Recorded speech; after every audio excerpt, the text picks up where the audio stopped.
My wife cheated on me, with my own stepbrother. That's not the kind of pain you scream about. It's the kind you bury deep, let it sharpen you, and wait for the perfect moment to strike back. But to understand how I got here, you need to know the beginning. The day my mother remarried, I didn't realize she wasn't just giving me a new stepfather.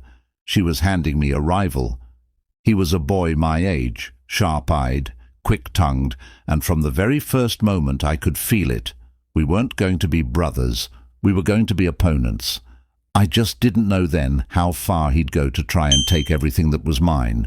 At 12, you don't have the words for instincts. All I knew was that when we shook hands, his grip was too tight, his smile a little too polished. Everyone else saw two boys destined to be brothers, learning to live under one roof. I saw a smirk that seemed to say, "I'm here now, and I won't play fair."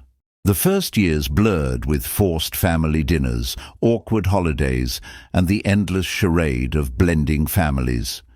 He could charm anyone, neighbors, teachers, even my mother. But when his eyes cut to me, that warmth vanished, replaced by something cold, calculating. He thrived on the spotlight, and I was too quiet, too steady to compete. At least, that's what he thought. As we grew, the contrasts became impossible to ignore. I earned my victories with late nights and calloused hands. He collected his with shortcuts and charm. If I studied for weeks to ace an exam, he flattered the professor into giving him an edge. If I saved to buy a bike, he borrowed one from a rich friend. Life to him was a contest where only one of us could win, and if I didn't fight back, he assumed that meant I was losing. By the time college rolled around, the family business was flourishing under my stepfather's leadership. He was proud of what he'd built, and even prouder to bring me into it. I started at the bottom, shadowing him in meetings, reading contracts late into the night, asking questions until my head spun. I wasn't chasing wealth. I was learning how to carry the family's name with dignity. My stepbrother, though, he treated the company like a stepping stone. He didn't want to build, he wanted to climb, fast, networking in bars, laughing too loud with suppliers, making promises he couldn't keep. To him, business was a game of shortcuts, just like school had been, and once again I became the silent wall he wanted to climb over. Then came Emily. I met her in my early 20s, when the world still felt like it was offering me something worth believing in. She wasn't impressed by money or titles, things my stepbrother waved around like flags. She liked that I listened, that I noticed small details, that I cared.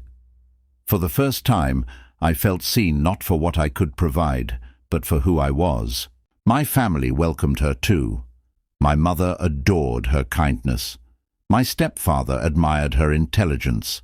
Even my stepbrother, ever the actor, smiled wide and clapped me on the shoulder, saying, "You picked a good one."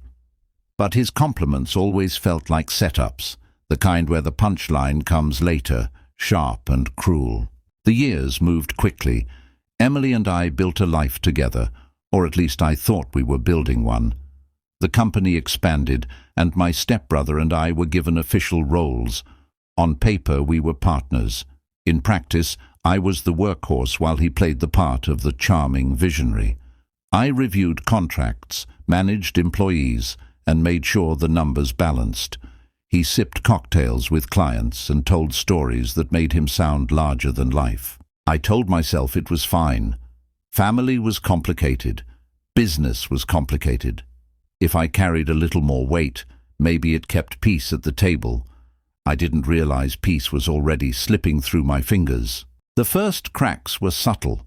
In meetings, he'd contradict me in front of clients, undermining my ideas with a laugh. If a client praised me, he'd cut in quickly. We couldn't have done it without each other. Small things, but consistent, and each time I swallowed my pride, telling myself he was just insecure. After all, you don't start wars with family. But Emily began to change too. It was gradual, the kind of shift you notice only when you look back. She checked her phone more often, smiling at messages she never shared. She seemed distracted at dinners, her laughter delayed, her eyes somewhere else.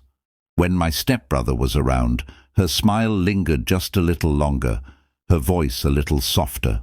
I brushed it off at first. Love can make you paranoid, but denial is just hope wearing a mask, and mine was slipping fast. One night I came home late from the office. The house was quiet, lights dimmed. I passed by the living room and froze. There they were, Emily and my stepbrother, sitting too close, voices low. I didn't hear the words, but I didn't need to. His hand brushed hers, and she didn't pull away. The air between them was heavy, charged in a way no friendship should be. My chest tightened, rage clawing at me, but I kept walking. Not because I was blind, not because I was weak, but because anger makes mistakes, and mistakes were something I couldn't afford. Not with everything at stake. The next morning I kissed Emily on the cheek, shook his hand, and went to work like nothing had happened. They thought I was oblivious. They thought they were clever. And that was exactly what I needed them to believe. Because it wasn't just Emily. The more I looked, the more I saw. At work, my stepbrother was maneuvering behind my back, cutting deals without me, whispering doubts into board members' ears, planting seeds that maybe I wasn't as reliable as they thought. He wasn't just trying to take my fiancée. He was trying to erase me from my own life. I should have been furious. I should have thrown him out, ended it then and there.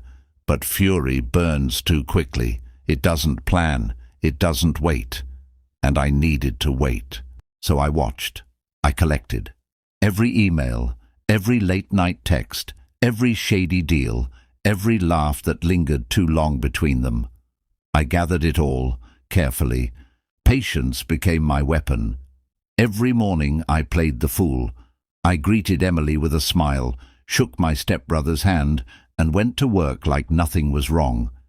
They thought I was blind, but I was watching everything.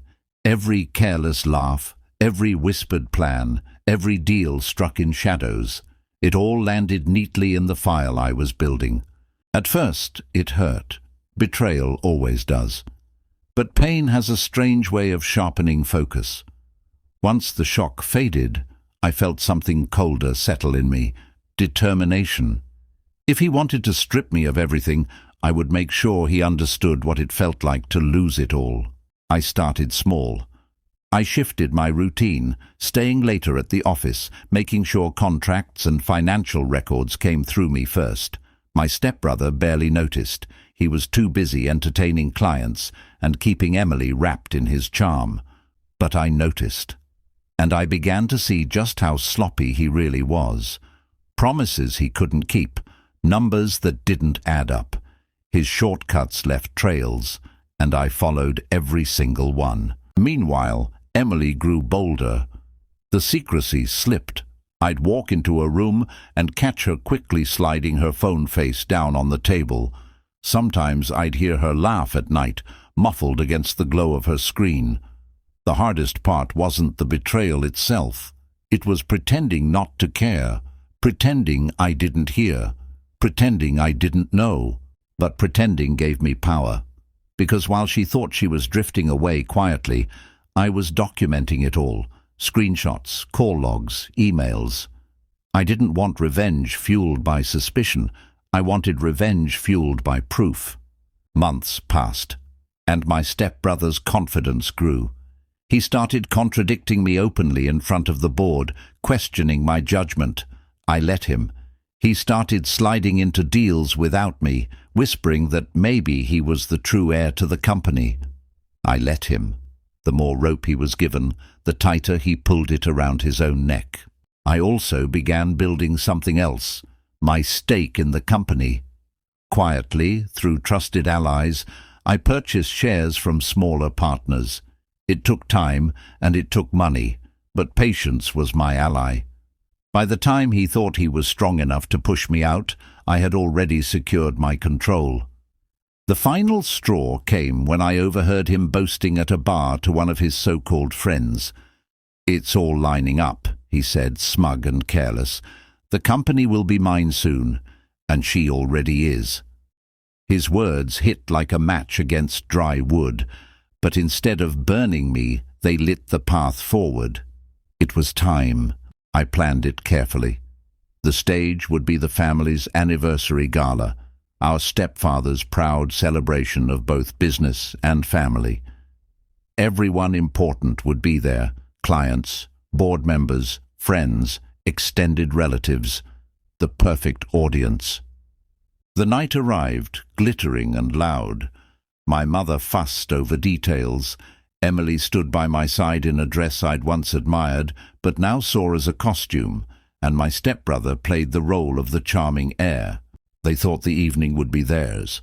They thought I would stand quietly in the background. Halfway through the evening, when glasses clinked and laughter filled the hall, I asked for the microphone. The room hushed. I smiled, steady and calm, though my heart thundered in my chest. "I want to take a moment," I said, "to honor not just the years of hard work that built this company, but the people who have stood by it, and by me." My stepbrother clapped loudly, already smug. Emily smiled too, though her eyes flickered nervously. They didn't know what was coming. I clicked the remote, and the screen behind me lit up. At first, it showed numbers, contracts he had tampered with, deals he had mishandled. Gasps rippled through the room as I laid out the evidence piece by piece. His voice rose in protest, but each denial was crushed by another document, another signature, another recording. And then came the final act. A series of messages appeared on the screen, texts, photos, late-night exchanges between him and Emily. The room froze. My mother's face went pale, my stepfather's jaw tightened, whispers cut through the air like knives. Emily's hands shook as she tried to grab my arm, but I stepped back. My stepbrother looked trapped, cornered like a fox in a cage. I didn't raise my voice. I didn't need to. "Family is supposed to mean trust," I said quietly, but the microphone carried every word. "But trust is something you've both thrown away, and now everyone can see it." The silence after was heavier than any scream. Emily fled the room in tears. My stepbrother stood frozen, his confidence shattered, his reputation collapsing in real time. And then I delivered the final blow. I announced the transfer of shares, the quiet purchases I'd been making for months.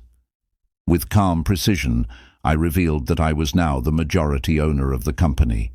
The look on his face was worth every sleepless night, every act of patience, every bite of silence I had endured. "You wanted the company," I told him, my voice steady. "Now you work for me, or you walk away with nothing." The board sided with me instantly. There was no debate, no rescue for him. His charm, his shortcuts, his schemes, they meant nothing now. He had played his game, and he had lost. As for Emily, she tried to call, to explain, to beg. I didn't answer. Betrayal doesn't deserve explanations. She was gone from my life the moment she chose him. The days that followed were quiet, almost anticlimactic. He resigned under pressure, his once polished reputation ruined. Emily vanished into whispers and regret. And me? I carried on, stronger, sharper, wiser. Some nights, I think back to that first handshake when we were 12. The moment I realized he wasn't going to be a brother, but an opponent.